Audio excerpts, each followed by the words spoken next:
vous allez rentrer obligatoirement dans une épreuve de force.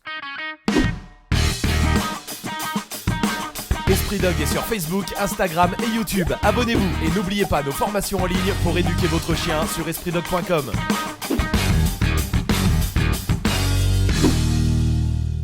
Salut à tous, bienvenue sur Esprit Dog. J'ai envie de vous dire oui à la manipulation, mais surtout, ne manipulons jamais. Je vais vous expliquer pourquoi. Il y a deux questions à se poser. Petit 1, est-ce qu'il faut apprendre au chien à être manipulé et à vivre les manipulations de façon positive? Oui.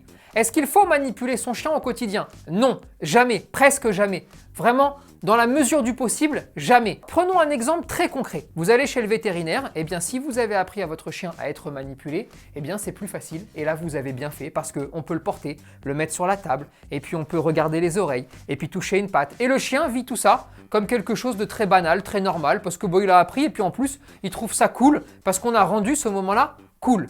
Ça, c'est un des très rares moments où on manipule son chien. Par contre, regardez là, un extrait d'Aventure Dog où Thierry, il a la fâcheuse tendance de beaucoup manipuler son chien.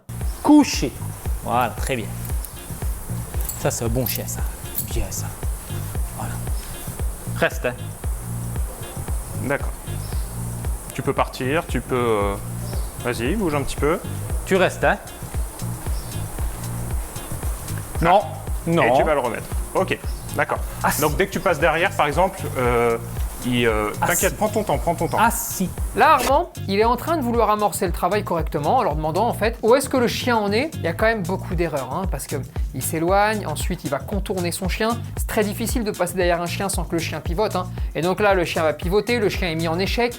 Ensuite, quand son maître revient, il manipule quand même énormément. Attention, quand on dit manipuler, il n'y a pas de violence, il n'y a pas de tout ça. Simplement, on est sur quelqu'un de très tactile et qui va en fait beaucoup toucher. Et là, Armand, il doit corriger ça tout de suite. Il doit reprendre des bases beaucoup plus simples pour remettre le chien en victoire et pour remettre le chien sur du plaisir tout de suite.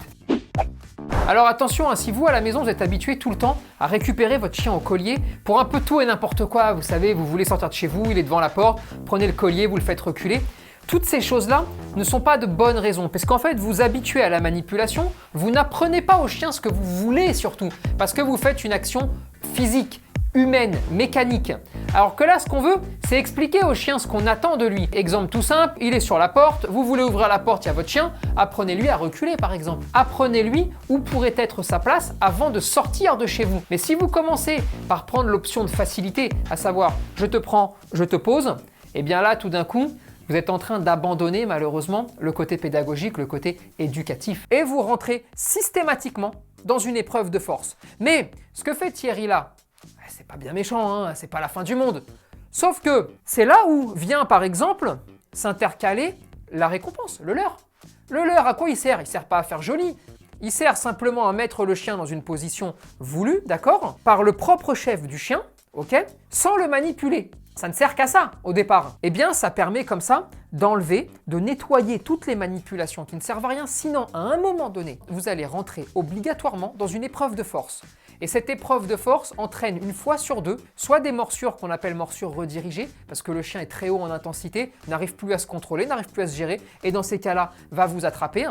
Soit on est sur une relation qui est gâchée par des contacts physiques constants, même s'il n'y a pas de violence, parce que là, comprenez bien qu'il y a une différence entre manipuler son chien un peu trop et être violent ou brutal. Ce n'est pas la question là.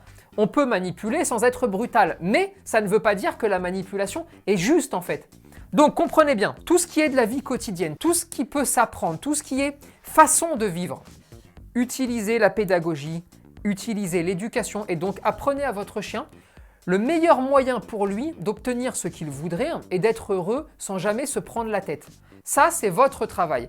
Et à côté de cela, apprenez-lui à être manipulé dans certaines situations bien précises parce que justement, vous allez développer une plus grande tolérance de votre chien. Il vous offrira comme ça la possibilité d'éduquer tous ceux qui sont autour de vous.